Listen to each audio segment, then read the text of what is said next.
오늘은 사랑에 대한 이야기를 좀 하려고 합니다. 그리스도인은 늘 하나님 앞에서 바르게 걸어가야 됩니다.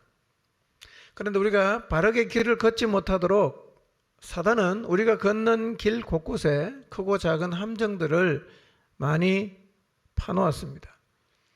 그래서 우리가 걷는 인생길에는 의외로 함정들이 많습니다. 잘 가고 있는 길에도 함정이 있어요. 잘 못 가는 사람이 걷는 길에도 함정이 있습니다. 그래서 누구라도 영적으로 깨어있지 않으면 잘 가다가도 빠질 수 있고 잘 못 가다가도 빠질 수가 있습니다. 이 시간에는 특히 잘 가고 있는 사람들이 빠질 수 있는 함정에 대해서 말씀을 드리려고 합니다. 잘 가면 문제가 없는 게 아니라 잘 가는 사람도 빠질 수 있는 함정이 있어요. 최근에 우리는 생명력에 대한 말씀을 계속 상고하고 묵상했습니다. 지난주에는 하나님께 살아있다는 의미가 무엇인가에 대한 말씀을 상고했습니다. 제가 여러 경로를 통해서 느끼는 것은 하나님을 향해 살아있는 게 무엇인가 라고 물으면 대답은 하는데 그것이 실제 삶에서는 잘 적용이 되지 않고 있다는 것을 많이 느낍니다. 아는데 삶에서는 자꾸 잊어먹는 것 같아요.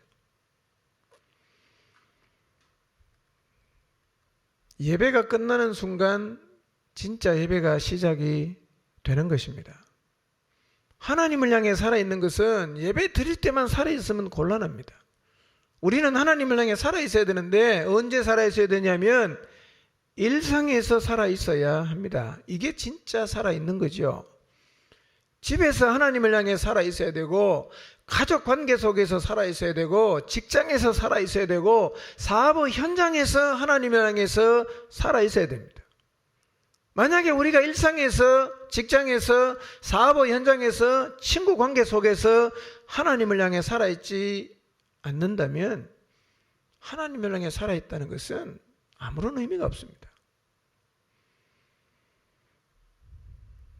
지난 한 주 삶의 현장에서 내가 하나님을 향해 살아있는 자로 살았는지 이 시간 한번 생각해 보시길 바랍니다.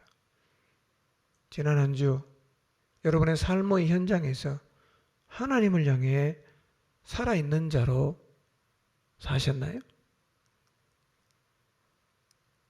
아니면 이 사실조차 전혀 기억하지 못하고 사셨나요?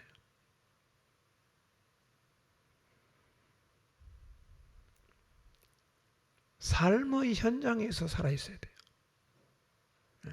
여러분이 고뇌하는 그 문제 앞에, 여러분이 실험하고 있는 그 문제 앞에서 하나님을 향해 살아있어야 됩니다.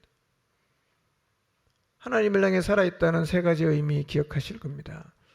하나님을 향해 살아있다는 게 첫째는 무엇입니까? 하나님께 반응하고 하나님 말씀에 반응하는 거예요. 삶 속에서 하나님 말씀에 반응해야 돼요. 그렇다면 지난 한 주 여러분의 삶을 돌아보십시오. 하나님 말씀에 반응하며 사셨습니까? 아니면 하나님 말씀을 다 까먹고 하나님을 향해서 죽은 자로 사셨습니까? 생각해 보십시오. 하나님을 향해 살아있다는 것은 둘째로 모든 상황을 하나님이 보시듯 보는 것입니다. 모든 상황 앞에 섰을 때 하나님이 이 상황을 어떻게 보실까 이게 생각이 나야 돼요. 하나님은 어떻게 보실까? 그리고 하나님이 보시듯 그 상황을 바라보는 것이 하나님을 향해 살아있다는 얘기입니다. 지난 한 주 이렇게 사셨나요? 정말 하나님을 향해 살아있으셨나요? 이렇게 살아야 생명력이 나타나는 거예요. 아무리 많이 알아도 정작 적용해야 될 삶의 현장에서 잊어버리면 아는 게 아무런 소용이 없어요. 여전히 생명력은 안 나타납니다. 하나님을 향해 살아있다는 것의 세 번째는 무엇입니까? 우리를 인도하시는 성령님을 따라 행하는 것이에요. 내 안에 사시면서 나를 진리 가운데로 인도하시는 성령님이 계세요. 가만히 계시는 게 아니라 그분은 나를 인도하십니다. 사도행전을 읽어보시면 성령이 얼마나 신자의 삶 가운데 간섭하시고 구체적으로 길을 인도하셨는지를 확인할 수가 있어요. 이 성령을 따라 행하는 것이 하나님을 향해 살아있는 것입니다. 여러분, 지난 한 주간 여러분 안에 성령님이 계신다는 사실은 기억하셨나요? 그리고 그분이 여러분의 인생의 방향을 때로는 결정하고 선택하게 할 때 그분이 주시는 마음을 따라 결정하고 순종하셨나요? 이런 삶의 반복이 하나님을 향해 살아있는 삶의 모습이요, 이런 삶을 살아갈 때 비로소 우리의 삶에서 하나님의 생명력이 드러나게 되는 것입니다. 우리 모두가 이렇게 살아가기 시작하면 이 세상이 얼마나 어두워요. 칠흑같이 어둡지 않습니까? 이 어두운 세상을 밝히는 교회다운 교회가 되어서 어둠 속에 갇히는 영혼을 건져내는 일을 힘있게 감당하게 되는 것입니다. 그런데 사단은요, 교회가 이렇게 되는 걸 정말 싫어합니다. 그래서 교회가 생명력을 드러내며 살려고 하면 교회가 이 자리에 서지 못하도록 온갖 방법을 동원해서 방해를 합니다. 어떻게 하든지 넘어뜨리려고요. 저는 이런 사단의 방해를 많이 느끼고 있습니다. 사단은 코로나19 바이러스로 인해 생긴 이 상황도 적극적으로 이용할 것입니다. 그러므로 지금의 상황에 대해 경각심을 가지고 영적인 타격을 최소화하도록 우리 모두가 영적으로 깨어 있어야 합니다. 여러분, 지금의 상황에서 하나님을 향해 살아있는 자로 살아가시기를 바랍니다. 하나님이 무엇이라고 말씀하시는가? 하나님은 이 상황을 어떻게 바라보실 것인가? 진리 가운데로 인도하시는 성령님이 나로 하여금 어떻게 하라고 말씀하시는가? 순종하고 따르시기를 바랍니다. 이렇게 살면 세상의 빛과 소금이 됩니다. 이렇게 살면 교회의 존재감, 신자의 존재감을 가질 수 있게 됩니다. 우리 모두 이렇게 살면요, 세상이 우리를 무시하지 못합니다. 아니, 무시를 못하는 정도가 아니라 두려워하고 칭송할 것입니다. 그래서 그들의 인생 가운데 인생의 허물을 느낄 때, 혹은 바른 길을 알고 싶을 때, 죄 가운데 살던 삶이 는더리가 날 때 우리를 찾아와서 우리에게 인생길을 묻게 될 것입니다. 그러므로 신자는 반드시 하나님을 향해 살아있는 자리에 서 있어야 합니다. 우리는 늘 이 자리에 서기를 사모해야 되고 지속적으로 이 자리에 머물려는 노력을 해야 합니다. 감사한 일은 우리 안에서도 이 자리에 서 있는 사람들을 볼 수가 있다는 것입니다. 아직 완전히 탄력을 받은 상태는 아니지만 그래도 이 자리에 서 있는 사람들이 보입니다. 이 자리에 서 있는 사람이 있다는 것은 너무 감사한 일입니다. 그런데 사단은 이 자리에 서 있는 사람들이 가다가 빠질 수 있는 함정을 파놓고 기다리고 있어요. 우리가 거기 빠지도록. 이 영광스러운 길을 걸어가고 있는 사람이 넘어지고 자빠지도록 우리 앞에 함정을 파놨는데요. 이 함정이 오늘 제가 두 가지를 말씀드릴 텐데요. 이 사단이 우리의 걷는 길, 잘 가도 함정이 있고 잘못 가도 함정이 있는데, 특히 지금 우리 공동체가 우리 자신들을 돌아보면서 생각해야 될 함정이 두 가지가 있는데, 이 두 가지를 오늘 우리가 좀 깊이 있게 생각해 보려고 합니다. 첫 번째, 교만하지 않는가 하는 것입니다. 교만. 생명력을 드러내는 자리에 서는 것은 정말 특별한 일입니다. 제가 봤을 때는 신자 가운데서도 이렇게 하나님을 향해 반응하면서 생명력을 드러내는 신자는요, 정말 소수입니다. 많지 않아요. 그러다 보니까 이 자리에 섰을 때 잘못하면 빠지기 쉬운 함정이 뭐냐면 교만과 자기의에 도취되는 거예요. 굉장히 조심해야 됩니다. 그래 자빠지나 이래 자빠지나 자빠지는 건 똑같아요. 이 자리에 서는 사람이 많지 않아요. 생명력을 드러내면서 사는 사람 정말 소수입니다. 근데 내가 지금 그 길을 갖고 있어요. 어떤 생각이 들 수 있겠어요? 내가 다른 사람보다 낫다는 교만. 그리고 내가 이 자리에 선 것은 내가 정말 열심히 했고 그리고 노력한 결과라고 생각을 해서 자기의에 도취될 수 있는 것입니다. 이거 조심해야 돼요. 이 함정은 조심하지 않으면 누구라도 빠질 수가 있습니다. 여러분, 그런데요, 모든 인간은 교만과 자기의라는 함정에 빠질 조건을 다 갖추고 있습니다. 누구나 다 마찬가지입니다. 기억하십시오. 교만이라는 함정, 자기의에 도취되는 함정에 빠지는 것에서 자유한 사람은 한 명도 없습니다. 우리 다 대상자들입니다. 사단은요, 성공한 자는 교만하게 해서 망하게 합니다. 실패한 사람은 좌절하게 해서 망하게 합니다. 이래도 망할 수 있고 저래도 망할 수 있어요. 그러니 이 길을 걷든 저 길을 걷든 조심해야 됩니다. 잘 나갈 때는 교만을 조심해야 되고 힘겨운 삶을 지날 때는 좌절을 조심해야 됩니다. 길은 다 있어요. 근데 그 길에서 넘어지도록 사단이 엄청난 함정을 파놓고 기다리고 있어요. 여러분, 성경을 보세요. 성경은요, 교만에 대해서 경고를 굉장히 많이 합니다. 교만하면 안 된다는 얘기를 성경은 한두 번 하는 게 아니라 수십 번 하고 있습니다. 왜 이렇게 많이 경고할까요? 그만큼 이 교만이라는 함정에 빠지는 사람이 많기 때문에 그렇습니다. 이 함정에 빠지는 사람 많아요. 마가복음 7장 20절에서 22절을 한번 볼까요? 읽습니다. 시작. 사람을 더럽게 하느니라.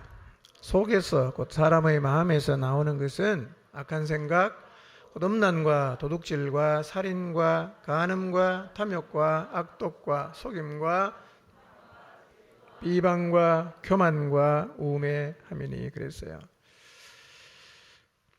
바리새인들이 예수님에게 나가서 왜 당신의 제자는 손도 안 씻고 음식을 먹습니까? 라고 시비를 걸었어요. 그때 예수님께서 말씀하십니다. 사람이 더러워지는 것, 사람을 더럽게 하는 것은 씻지 않는 손으로 먹는 것 때문에 그렇게 되는 게 아니라는 거예요. 왜 사람이 더럽게 되냐? 씻지 않는 손으로 먹는 음식이 사람을 더럽게 하는 것이 아니라 사람 마음 안에 내재되어 있는 그 악한 것들 때문에 사람이 더러워진다는 거예요. 그리고 예수님께서 사람의 마음에 담겨있는 악한 것들을 쭉 나열을 하세요. 숫자로 세보세요. 몇 가지인가?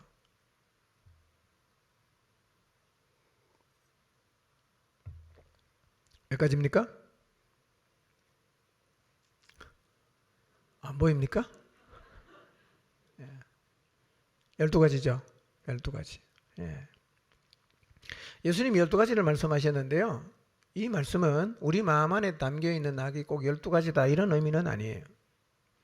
우리 마음속에 담겨진 악이 이만큼 많다는 거예요. 그런데 우리의 마음속에 늘 담겨져 있는, 기회만 되면 튀어나올 수 있는 악 중에 하나가 뭐예요? 교만이에요. 교만. 항상 내재되어 있어요. 모든 사람의 마음 안에는 뭐가 담겨져 있냐? 교만이라는 악이 항상 담겨져 있어요. 언제 쳐들고 나오냐? 조건만 갖춰지면 쳐들고 나오는 거예요. 그래서 성경은 교만을 그렇게 많이 경고하시는 거예요. 여러분의 마음속에는 교만이 없나요? 한번 생각해 보세요. 교만이 담겨져 있는가? 예. 어떤 데 가면 내가 교만해지고 어떤 데 가면 좀 비굴해지기도 하는데요. 이 사람 마음속에는요, 교만이라는 악이 항상 담겨져 있어요. 영적인 힘을 가진 사람은 교만이 올라오려고 하면 누를 수 있어요. 그런데 영적인 힘이 없는 사람은 교만이 올라올 때 누를 힘이 없을 뿐만 아니라 오히려 그걸 즐긴단 말이에요. 그래서 어떻게 되냐? 교만한 사람이 되는 거예요. 우리가 왜 교만을 조심해야 되느냐 하면, 교만해지는 순간, 교만이 내 마음속에서 치고 올라오는 그 순간 우리의 미래가 바뀝니다. 교만이 고개를 쳐들어서 내가 교만한 사람이 되는 순간 우리의 미래는 이렇게 바뀌어버리는 거예요. 시편 31편 23절 읽읍시다. 시작. 너희 모든 성도들아 여호와를 사랑하라. 여호와께서 진실한 자를 보호하시고 교만하게 행하는 자에게 엄중히 갚으시느니라. 하나님은요, 진실한 자는 보호를 해주세요. 하나님은 진실한 사람은 보호를 해줍니다. 피해를 보면서 욕을 얻어먹으면서라도 진실한 사람은 하나님이 보호를 해줘요. 그런데 교만한 사람은 엄중히 갚는다. 다른 말로 표현하면 이거예요. 교만한 사람은 가차없이 벌한다는 거예요. 예. 교만하면 긍휼 없이 하나님은 벌합니다. 그러니 내가 교만해지는 순간 내가 이런 자리에 서는 것입니다. 그러니까 사람이 교만해지는 것은 굉장히 두려워야 됩니다. 여러분 자신이 교만한 사람이 되는 것을 두려워하시기를 바랍니다. 근데 문제는 우리 모두의 마음속에는 교만이라는 악이 다 들어앉아 있어요. 제 안에도 있어요. 여러분 안에도 있어요. 언제든지 튀어나와 이게 함정입니다. 특히 바른 길을 걸어가고 열심히 주님을 따라가는 사람이 이 함정에 빠질 가능성이 높다는 거예요. 시편 138편 6절입니다. 읽습니다. 시작. 굽어 살피시며 멀리서도 교만한 자를 아시미니이다. 하나님은 지극히 높은 곳에 계시지만 낮은 자를 굽어 살피십니다. 그리고 아주 멀고 먼 데서도 교만한 자를 다 알아보십니다. 하나님은 저 멀리 하늘에 계시는 것처럼 보이지만 오늘 여기 있는 분 중에 혹시 마음이 교만한 사람이 있으면 하나님은 다 알아봅니다. 숨겨도 다 알아봅니다. 누가 하나님을 속일 수 있겠어요? 못 속입니다. 멀리 계시지만 누가 교만한지 하나님은 다 아십니다. 잠언 6장 16절에서 19절인데 한번 읽어보겠습니다. 시작. 곧 그의 마음에 싫어하는 것이 17가지이니 곧 교만한 눈과 거짓된 혀와 무지한 자의 피를 흘리는 손과 악한 계교를 꾀하는 마음과 빨리 악으로 달려가는 발과 거짓을 말하는 망령된 증인과 및 형제 사이를 이간하는 자이니라. 하나님이 참 미워하시는 죄들입니다. 여러분 잘 읽어보시고 이런 죄는 짓지 마시기 바랍니다. 이런 죄를 지었는 사람 하나님 굉장히 미워합니다. 싫어해요. 그 중에 하나가 뭡니까? 교만한 눈이에요. 교만한 눈. 처녀 총각들 눈이 높은 거 죄입니다. 하나님 싫어해요. 너무 고르지 마시고 기도하시고 주님이 준 사람이면 결혼하시길 바랍니다. 눈이 너무 높아요. 눈이. 예. 나는 뭐 믿음만 있으면 됩니다. 진짜인 줄 알았어요. 뒤에 가보니까 조건이 수십 가지 같아요. 교만한 자 하나님 미워합니다. 기억하시기 바랍니다. 그러니까 교만해지는 순간 우리의 미래가 달라집니다. 잠언 16장 18절입니다. 읽습니다. 시작. 교만은 패망의 선봉이요 거만한 마음은 넘어집의 앞잡이이니라. 교만은 패망, 파멸의 선봉이라는 겁니다. 교만한 사람은 파멸로 가는 깃발을 들고 있는 사람의 뒤를 따라가는 거예요. 그럼 결국 어디로 가겠어요? 파멸의 선봉장 따라가니까 파멸로 가지 않겠어요? 여러분 교만하게 사는 사람, 잘난 척하고 그냥 다른 사람 막 무시하고 사는 사람이 파멸에 이르는 것은 우리가 세상에서도 날마다 보지 않습니까? 교만한 사람 치고 파멸로 가지 않은 사람 본 적 있습니까? 여러분 정치 권력도 보세요. 교만하면 다 무너집니다. 어느 정당이든 정권을 잡아서 교만하면요, 국민들이 다 고개 돌립니다. 정치 권력도 교만하면 무너집니다. 예. 왜냐? 성경 말씀 그대로입니다. 교만은 패망, 파멸의 선봉이거든요. 예레미야 50장 31절을 보겠습니다. 시작. 주 만군의 여호와의 말씀이니라. 교만한 자여, 내가 너를 대적하나니 너의 날 곧 내가 너를 벌할 때가 이르렀음이라. 교만하면 하나님 어떻게 한다고 말씀하십니까? 내가 너를 대적한다. 그리고 그 다음에 이렇게 말하지 않습니까? 교만해지는 것은 하나님이 벌할 때가 가까워졌다는 의미라는 거예요. 옛날 어른들이 이런 얘기를 하더라고요. 어떤 사람이 갑자기 좀 돈이 생기거나 잘 나가면요, 그래서 교만해지면 이렇게 말하더라고요. 저 사람 봉다리가 다 찼다, 이렇게 얘기하더라고요. 망할 때 다 됐다는 얘기죠. 근데 성경이 사실은 그렇게 말하거든요. 여러분, 교만해지는 게 이만큼 무서운 일이에요. 근데 여러분 혹시 교만해지지 않았습니까? 만약에 내 안에 교만한 모습이 있다면 정말 두려움으로 그 교만한 자리를 떠나가야 됩니다. 왜냐하면 거기는 하나님을 대적하는 길이고 패망의 길이고 또 하나님이 벌하는 길이고 하나님이 싫어하는 길이고 망하는 길이에요. 거기는. 베드로전서 5장 5절을 보겠습니다. 시작.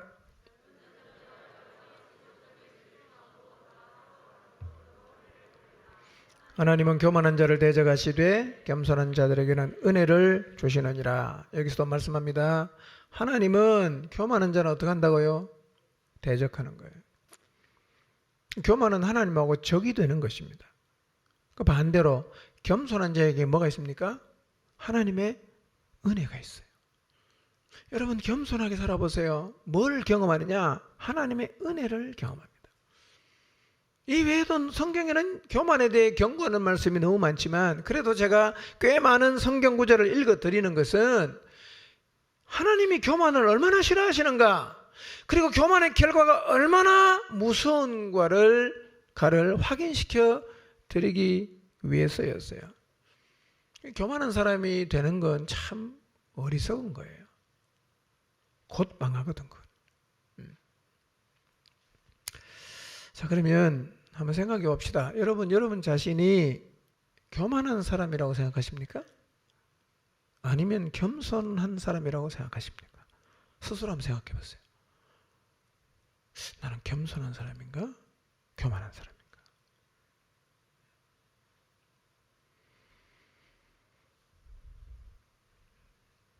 네, 여러분의 평소의 태도를 한번 생각해 보세요.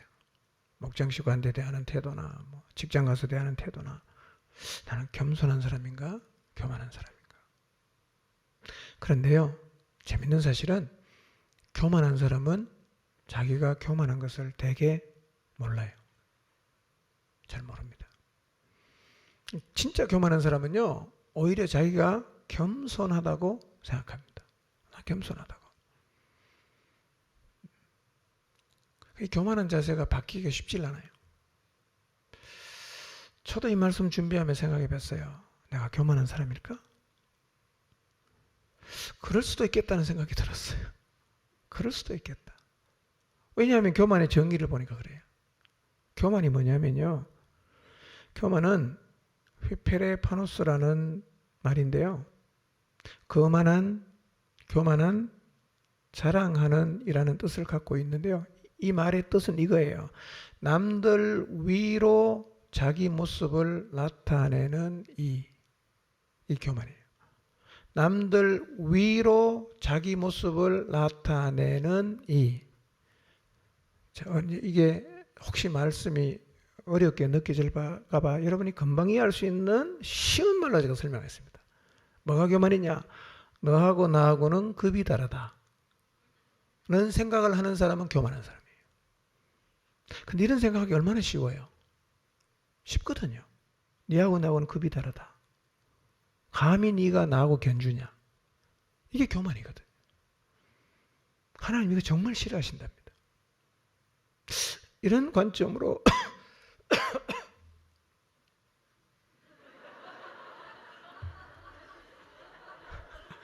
예. 3m 안 간다니까 걱정하지 마세요.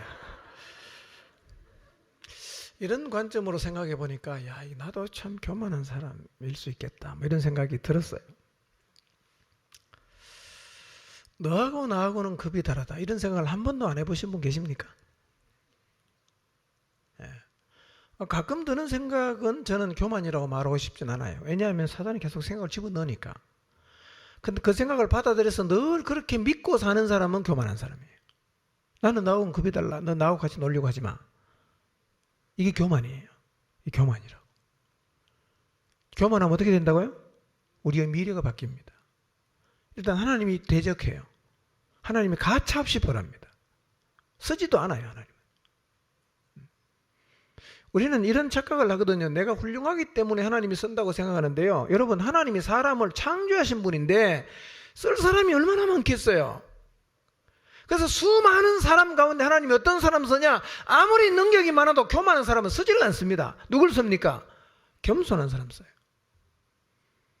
그럼 뭐가 교만이냐? 네하고 나하고는 다르다. 내가 너하고는 너보다 낫다.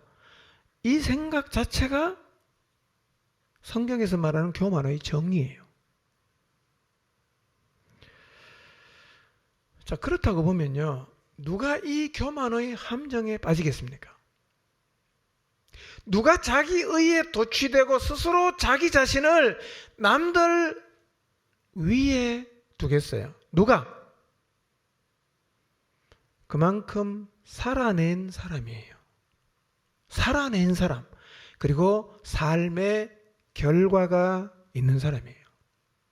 여러분, 인생을 대충 살고 엉망으로 산 사람은 교만해지기가 어려워요. 이런 사람은 교만해질 가능성이 거의 없습니다. 왜냐하면 이렇게 인생을 대충 사고 엉망으로 산 사람은요, 고개를 쳐들고 사는 것도 어렵거든요. 고개를 못 들어, 부끄러워갖고. 내놓을 게 없으니까 항상 찌그러져 있단 말이에요. 근데 반대로요, 인생을 최선을 다해 살았고 삶의 결과가 있는 사람은 그렇지 않아요.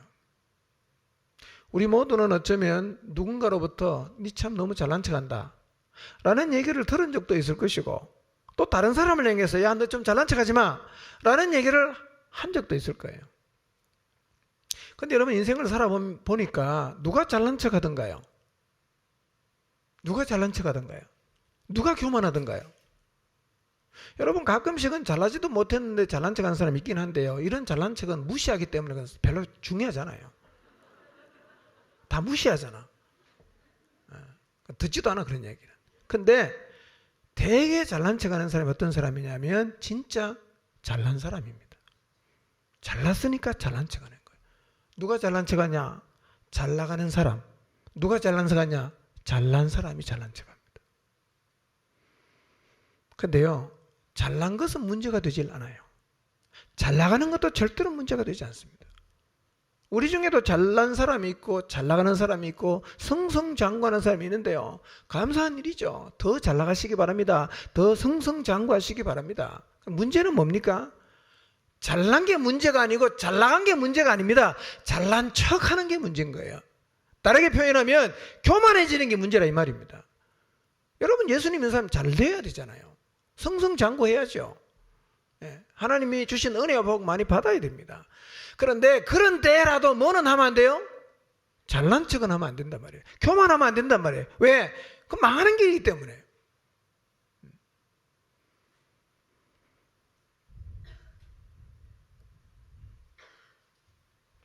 잘난 척하는 순간 그가 한 모든 잘한 일은 빛을 잃어버립니다. 의미를 다 잃어버립니다. 그렇기 때문에 잘 하고 있는 사람, 잘 나가는 사람, 다른 사람들보다 신앙의 더 높은 수준에 있는 사람, 삶과 사역의 열매가 많은 사람이 이 함정에 빠지지 않도록 조심하고 조심해야 됩니다. 우리 모두가 아무리 하나님 말씀에 순종하는 탁월한 성도의 삶을 살아도 늘 조심해야 되는 게 뭐냐? 교만하면 망한다. 교만하면 망한다. 이거를 기억해야 돼요. 여러분, 다 잘 나가게 되시기 바랍니다. 승승장구하게 되시기 바랍니다. 그렇지만 절대로 잘난 척은 하지 마세요. 절대로 교만해지지 마세요. 망하는 길입니다.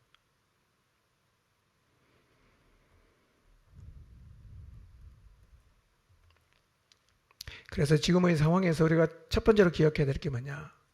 나는 교만하지 않는가? 이거를 기억해 보시기를 바랍니다. 누가 이 자리에 빠질 가능성이 많다고요? 잘하는 사람이에요. 잘하는 사람, 성공한 사람, 사역에 열매가 많은 사람, 뭘 해도 잘 해내는 사람, 이 사람이 조심해야 되는 거예요. 예. 두 번째, 하나님을 향해 살아있는 자로 살고자 노력을 하는 와중에서 우리가 돌아봐야 될 두 번째는 뭐냐면, 사랑을 잃어버리지 않았는가 하는 것을 우리가 돌아보아야 합니다. 사랑을 잃어버리지 않았는가. 여러분, 위에서 말씀드린 것처럼 교만이 문제가 되는 이유가 뭐냐면, 물론 교만하면 하나님이 싫어하지요. 하나님이 가차없이 벌하지요. 근데 교만의 또 다른 문제가 뭐냐면, 그 교만하면은 뭐가 없어요? 사랑이 없는 거예요. 사랑이 없는 거예요. 교만한 사람은 배려가 없습니다. 교만한 사람은 다 자기 입장만 내세우고 큰 소리 치고, 예, 사랑이 없단 말이에요. 내가 잘하고 있기 때문에, 내가 승승장구하기 때문에 다른 사람을 무시한다면 이미 나는 사랑이 내 안에 없습니다. 하나님의 은혜를 입을 때 우리가 조심해야 되는 게 뭐냐? 교만해서 형제를 향한 사랑을 잃어버리는 거예요. 이거 조심해야 됩니다. 교만과 사랑은 공존할 수 없는 것입니다. 여러분 생각해 보십시오. 여러분 안에 사랑이 있는 것 같습니까? 사랑. 형제를 사랑하시나요?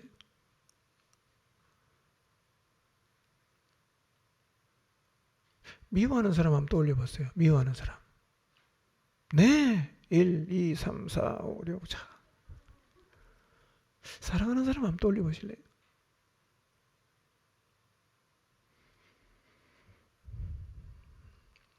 잘 아시는 것처럼 에베소 교회의 문제가 무엇이었어요? 처음 사랑을 버린 거였거든요. 버린 거. 버렸다는 말은요, 아피엠이라는 말입니다. 아피엠이. 이 무슨 뜻이냐면, 내보내다, 버려두다, 용서하다, 뭐 이런 뜻을 갖고 있는데요. 이 아피엠이라는 단어가 비인칭, 사람 외의 것에 사용이 될 때는 어떤 의미를 갖냐면, 포기하다. 그런 의미를 가져요. 포기하다. 여러분, 에베소 교회가 사랑을 버렸다는 말은 이런 뜻입니다. 에베소 교회는 사랑을 포기했어요. 포기했어요. 에베소 교회는 사랑을 포기했어요. 근데 에베소 교회 안에는 여전히 많은 행위들이 남아있었어요. 어쩌면 이래서 할 수 있어요. 우리는 사랑은 포기한다. 대신 이거는 열심히 하겠다. 이랬을 수도 있어요. 에베소 교회는 사랑을 포기했습니다. 혹시 여러분도 사랑은 포기하신 게 아닌가요? 사랑은 이제 안 한다. 대신 다른 건 열심히 하겠다. 이게 말이 되는 말처럼 들리지만 이건 아주 말이 안 되는 말이에요. 왜 안 되는지는 에베소 교회에 보낸 성령의 말씀을 들어보면 이 생각 자체가 매우 잘못됐다는 거예요. 매우 잘못됐어. 자, 2장 2절 3절 한번 읽어볼까요? 시작.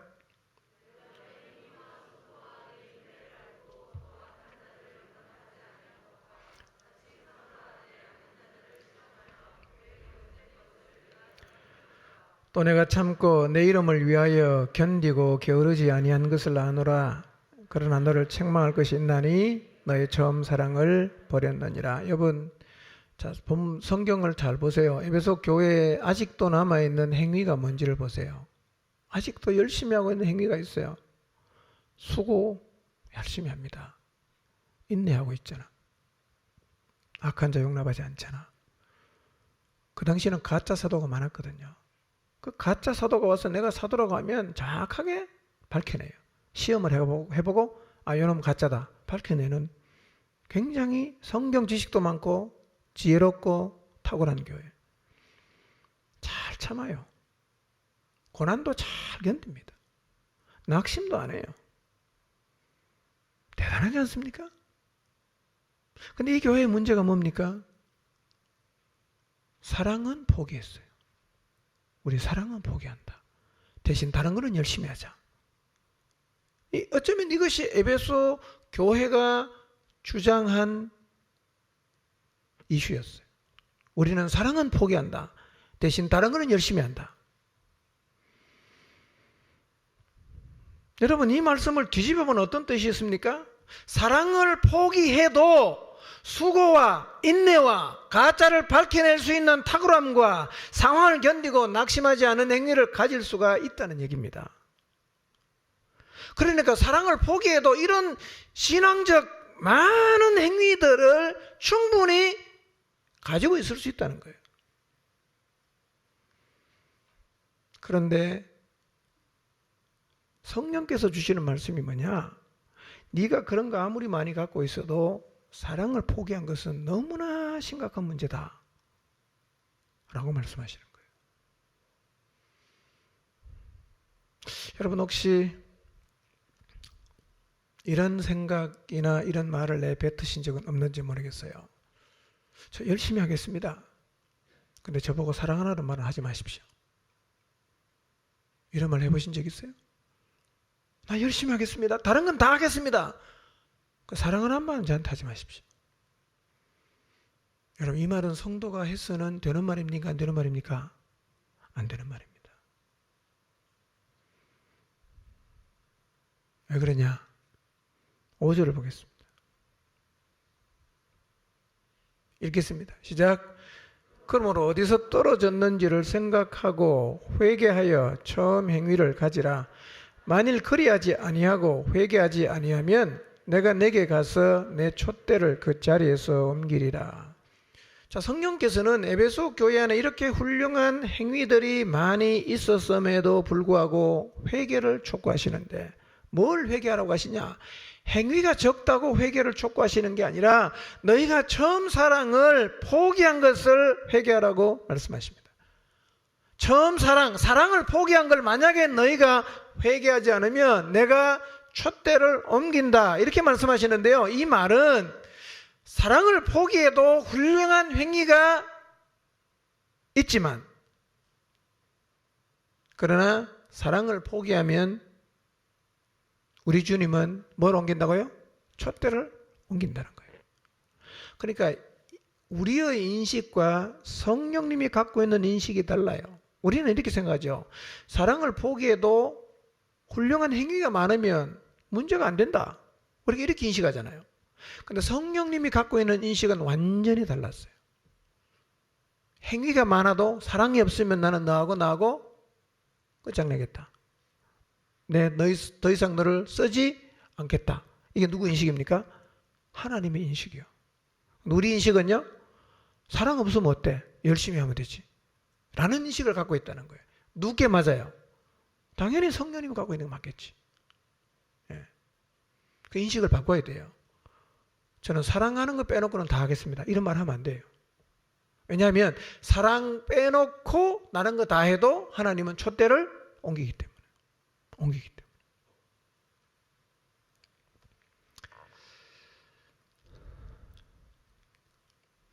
여러분, 성령님은요, 하나님은요, 사랑하는 것을 포기한 것을 굉장히 심각한 문제로 보시는 거예요.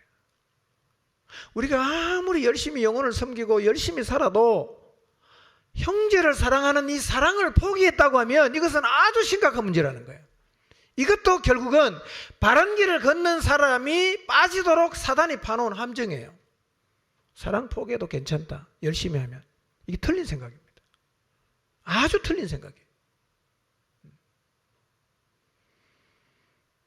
이제 우리는 누구랑 인식을 같이 해야 되겠어요?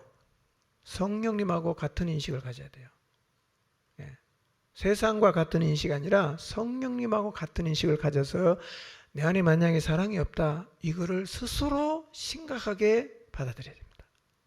아, 내가 지금 이렇게 계속 가다가는 하나님이 나를 버릴 수도 있겠구나. 하나님이 나를 더 이상 사용하지 않을 수도 있겠구나. 정신 차리고 포기해버린 사랑 다시 찾아야겠다. 그런 마음의 자세를 갖는 것이 필요하단 말이에요. 자, 이런 맥락에서 이 배경을 가지고 본문으로 한번 돌아가 보겠습니다. 요한복음 13장 34절 35절입니다. 읽습니다. 시작.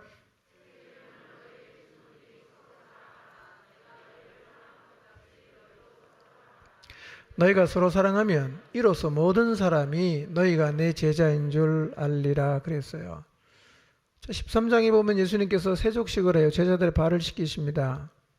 그리고 유다가 예수님을 팔기 위해서 그 만찬 자리를 떠나갔어요.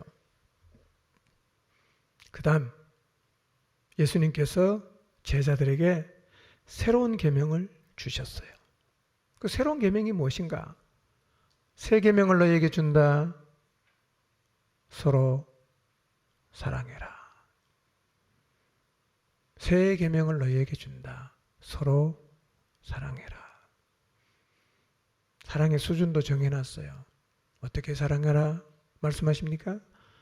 내가 너희를 사랑한 것 같이 너희도 서로 사랑해라. 이 사랑 어떻게 할 수 있는가? 왜 하고 많은 일들 가운데 굳이 주님은 마지막으로 주신 계명을, 새 계명을 사랑하라고 하셨을까? 제가 다음 주에 말씀드리겠습니다.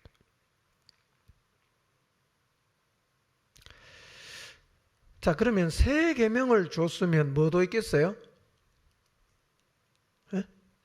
원래 게 있으니까 새 거 준다고 말하겠죠. 옛 계명도 있지 않겠어요? 옛 계명이 이미 주어졌으니까 주님이 내가 너희에게 새로운 계명을 준다라고 계명을 주셨잖아요. 그 새 계명이 뭐였어요? 서로 사랑하라는 거예요. 여러분, 이 시간 주님이 우리에게 주시는 이 새 계명을 마음에 깊이 새기시기 바랍니다. 주님 우리에게 말씀하십니다. 서로 사랑하라고 말씀하십니다. 서로 사랑하라고 말씀하십니다. 수준은 뭐냐? 내 마음에 드는 사람만 사랑하는 게 아니라 내가 너희를 사랑한 것 같이 사랑하라고 하십니다. 이 사랑이 안 되면 주님 앞으로 나가셔서 기도하시고 내가 이 사랑을 실천하며 살 수 있게 해달라고 주님의 은혜를 구하게 되시기를 바랍니다. 사랑이 사라지면 함정에 빠진 거예요. 자, 옛 계명이 무엇인가? 마태복음 22장 36절에서 40절을 보겠습니다. 시작. 선생님, 율법 중에서 어느 계명이 크니까? 예수께서 이르시되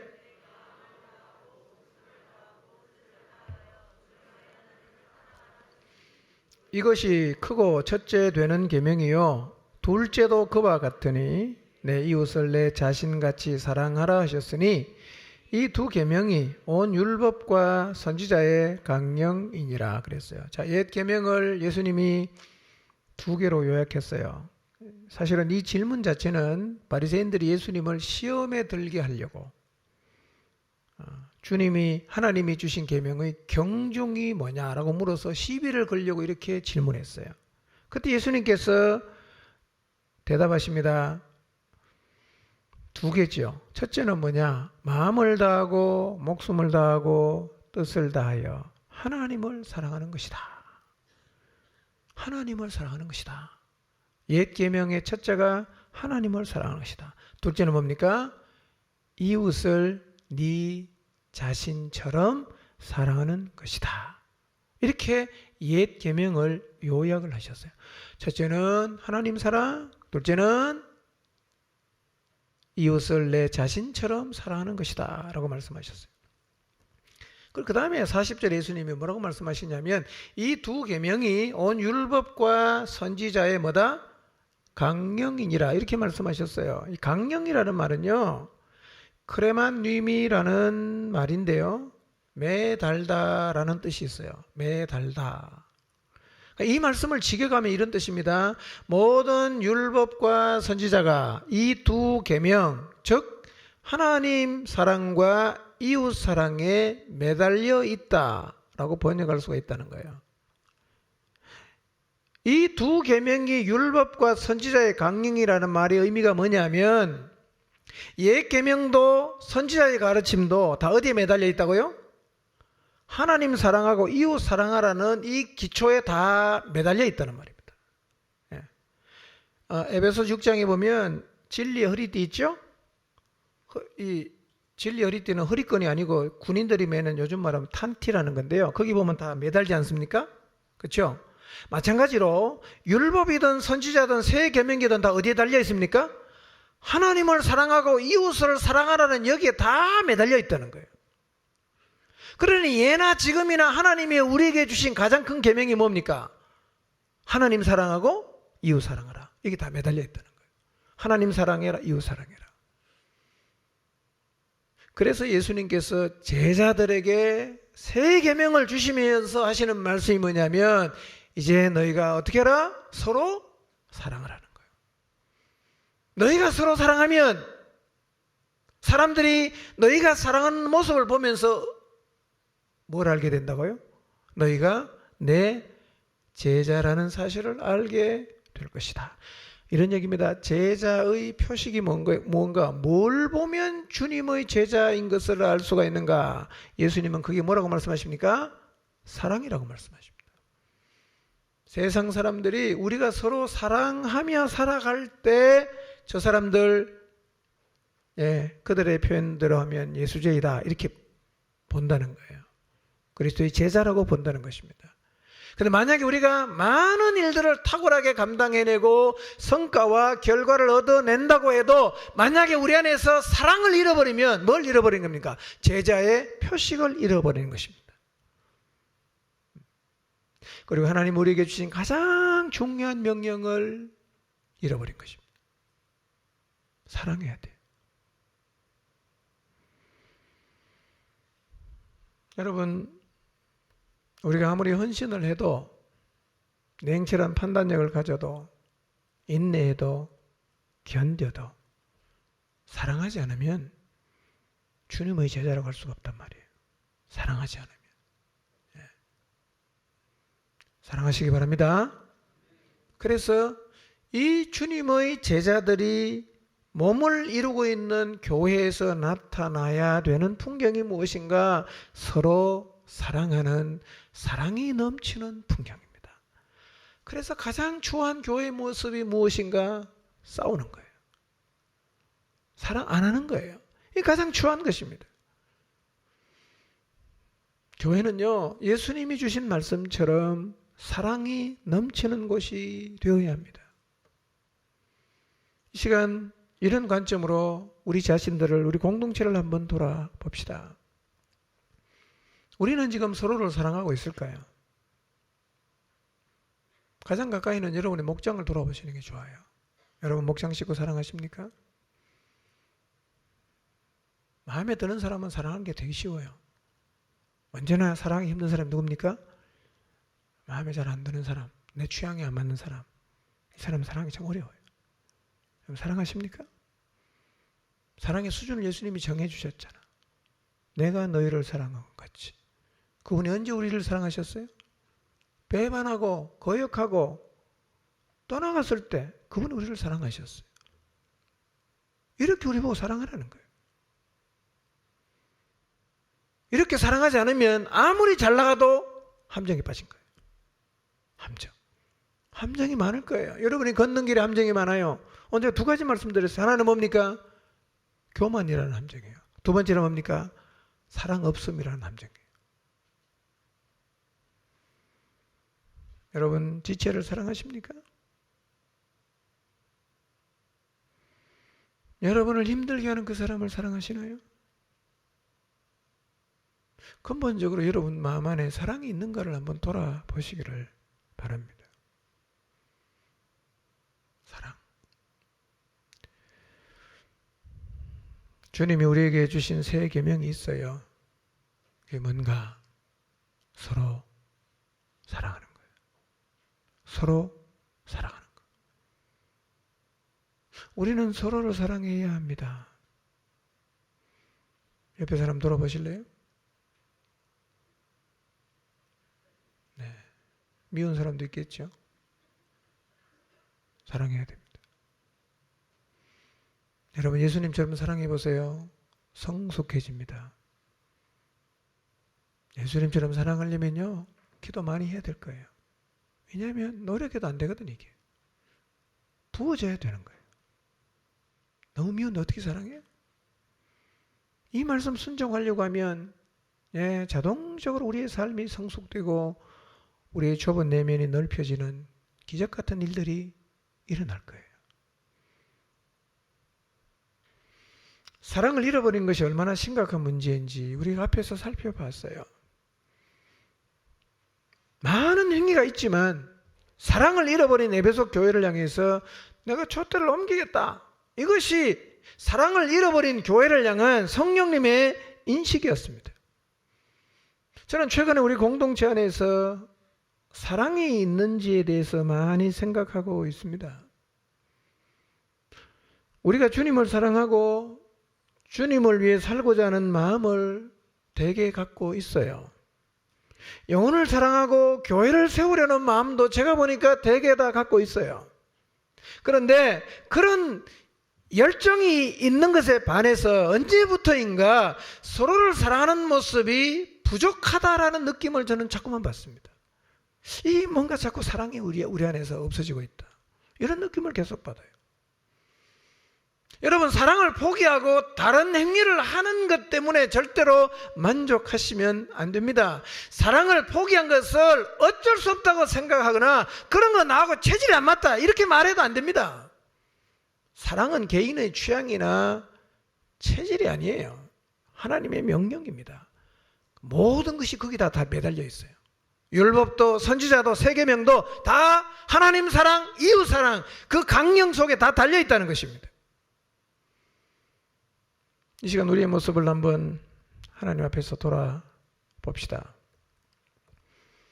혹시 나는 할 만큼 했다는 생각, 나름 열심히 사역을 하고 있다는 생각, 그리고 결실이 있다는 생각 때문에 사랑을 포기하고도 스스로 문제가 없다고 판단하고 생각하고 있지는 않는지.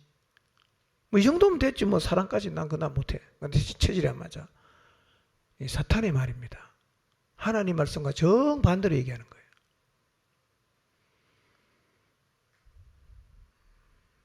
혹시 여러분의 목장을 살펴보세요. 관계가 건조해지고 온기가 사라지고 입만 열면 원리 원칙만 얘기하고 상대를 판단하고 비난하는 일이 많아지고 모이면 힘을 얻는 게 아니라 마음이 찢기고 상처를 받는다면 사랑을 잃어버린 거예요. 교회는 그럼 망합니다, 여러분. 이미 망한 목장이 있는지도 모르겠어요. 어디서 시작할 수 있어요? 내가 포기해버린 사랑을 되찾는 데서부터 시작할 수 있습니다. 겸손하십시오. 겸손하십시오. 아무리 잘 나가도 겸손하십시오. 여러분 모두 잘 되시길 바랍니다. 승승장구하시기 바랍니다. 하나님이 주시는 많은 열매와 결말들 갖게 되시기를 바랍니다. 그러나 계속 겸손하시기를 바랍니다. 사랑은 전부입니다. 사랑은 모든 것의 기초입니다.